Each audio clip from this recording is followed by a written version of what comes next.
Today we're going to take a look at different ways that we can both echo and store strings and groups of variables. And to do that, we'll take a look at a couple different functions. So today I'm going to be working in Code Runner because we're going to be running a lot of PHP.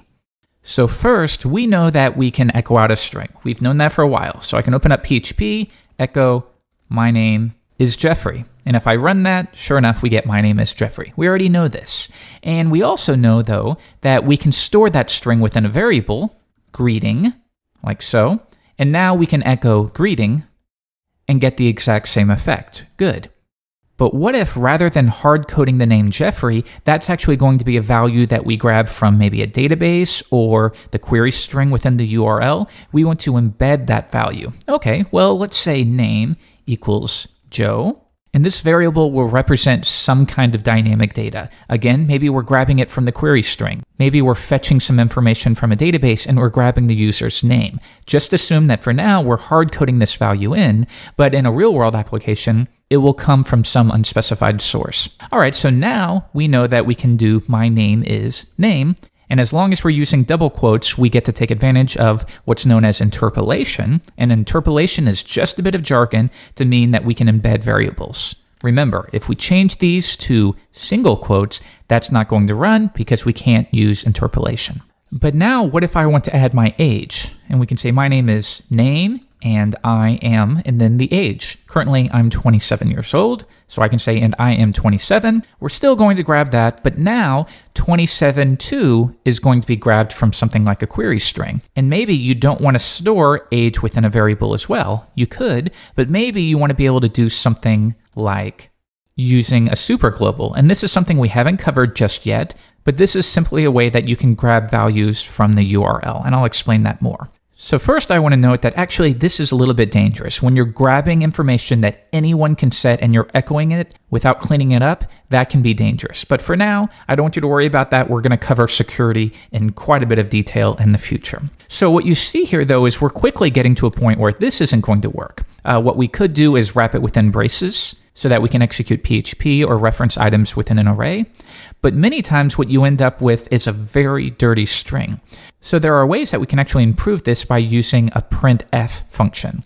So consider this. Print, we know print r to print the contents of an array or object, but there's also this printf function. Now the way printf function works is we're going to give it a string. So once again, my name is Jeffrey and I am 27. But now what we can do is we can bind variables to this string. So watch what happens if I use this new notation, %s. Now I've replaced my name with %s, and s stands for string. Next, I'm going to go to 27, and I'm going to replace that with d, because that will represent a number or digit. So now we have this cleaner string. We can easily see where we're popping in the values, and now we're simply going to bind those values. So I can do name, age. Now what printf will do is not only will it bind those variables to the string, but it will also print it to the screen. So if I reload this, you'll see, yep, my name is Joe and I am 27. And if we want to change that value, of course we can. So many times you'll find that this is the cleanest way that you can group variables within some string that is either output, or we can also assign it to a variable using a slightly different function. So why don't we create a new variable, and I will call it greeting as we did before. But this isn't exactly what we would want. If I run it again, yeah, we're still getting my name is Joe and I'm 35, but if we echo greeting, we're actually getting this value 26, and that represents the number of characters. So that's not what we want. Instead, we want this alternate function called s, string printf.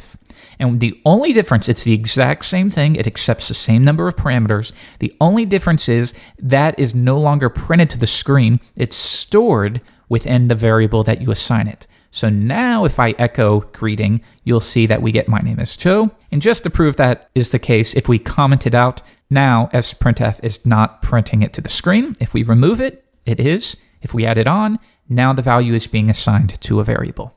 So let's take a look at another example. Maybe we want to use printf, and we're going to build up some strings. So we'll say today is, and then we want the month. So we'll say month, comma. So that could be today is January, and then we will have the day. So I will do %s to represent the day and then followed by like the 5th or the 3rd, things like that, rather than just 3. So we have today is month, then the day, then we want the year, which can be a digit, because that would be 2012, 2013. So now we have this string, we simply need to bind the variables to it. So now we could say today is, and once again, these values would probably be determined dynamically. And there's actually ways that we can create dates within PHP. We're just not quite there yet. So for now, I'm going to hard code this in. So the month will be June that we're going to bind. The next value is going to be the 7th in this case. And then finally, we're going to bind the year, which is 2012. So now if I run that, we get today is June 7th, 2012. So if you're still thinking at this point, well, what is the advantage to this? Why don't we just embed today is June 7th, 2012? And again, the reason is because these values will be determined dynamically. You may be getting that value from a database. In this case, we're echoing out today, but it could be something like this post was made on, and then you're binding the information. So maybe this is a blog and you're figuring out when the blog was posted, and then you want to provide that information more in human speak. Rather than just posted along with the date, you want it to be a little bit more readable. This is one way you could do it. So you have printf. If you need that value on a variable, you could say posted equals sprintf, and then you have that new formatted string stored within the variable posted. Now we also have the inverse of sprintf or printf, and that is scanf. Again, these are weird function names. I'm showing you these now because they are probably the least readable of all the ones that you will encounter. Most of them are fairly readable, such as strlen. Well, that means the length of the string or the number of characters. So we're going to knock out just a couple of the ones that confused me the most at first. All right, so we have this new function, scanf. Now that is essentially the inverse of printf. So I'll give you an example here. Let's say, once again, this post was made on June, but this time we're hard coding those values in rather than binding them. June 7th, 2012. And I just realized in the previous example, I placed the comma in the wrong area, but that's okay. All right, so now we have this formatted string. And what we want to do is take specific values within this string and convert them to variables. And this will happen a lot. You have this string and you need to parse that string so that you can capture specific values within variables. Well, scanf is one way that you can do it, just as long as you know what you're doing. So scanf will accept a couple parameters. The first is going to be the string that you're working with. The second parameter is essentially going to be, how are we going to parse this? Well, I'll give you an example. Within quotes, I'm simply going to type %s to represent a string. So essentially, that's going to capture as many letters as possible. It's not going to capture spaces or numbers, just letters. So let's save that, and if I run it, of course, we're not going to get anything. And that's because we need to capture those results. So we will store it within an array called results, and we will print our results. Now I'm going to run it, and we get this array in response, and the first item within the array is this. So notice that it began at the beginning, and because we specified s, it captured as many letters, uppercase or lowercase, as possible. If we were instead to change this to d for digit, and I run it, now we're not going to get anything at all, because it looked at the beginning of the string, and it didn't see anything at all. So now we're going to parse this, and the way we're going to parse it is by writing, and you know what, I'm going to make it a little bit easier just because I don't have much real estate. Let's just make it the month, day, and year. And now what we want to do is take June, place that within a variable, take the day, place that within a variable, and take the year and place that within a variable. So the way we're going to do that is begin with %s. Now if I run it, okay, we've got June, that's good. Next we have the day, but there's actually numbers and letters here. So let's try it with %s and run it. Now we get 7th and the comma, but we don't want that. We just want 7th. So what we need to do instead is we can use this kind of play on regular expressions. And this is normally known as character classes. So within brackets, I can say anything that is not a comma. So within a character class, this symbol right here means not. So what we're essentially doing here is we're saying, well, next we're going to look for a sequence of letters, and what we're looking for is anything that is not a comma. So we start here. Is this a comma? No, that's not a comma. All right, we'll add that. Continue on. continue on. Then it gets to this point and it's saying, oh, this is a comma. I don't want a comma, so I'm going to stop right there. All right, so now let's run it one more time. Now we have 7th. We're going to tack on the comma. Remember, the comma is not being matched. The only things that are being stored within variables are what you set to %s, or in this case, percentage, and then the character class.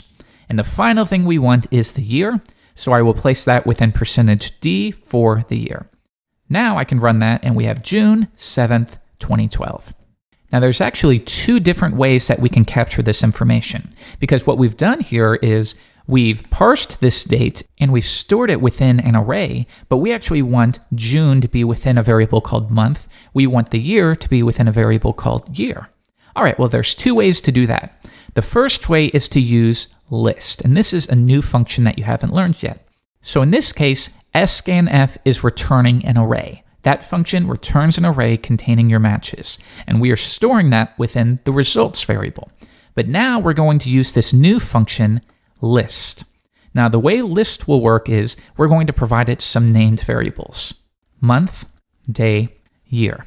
And the way that's going to work is what is returned from this, the first item within that returned array will be assigned to month.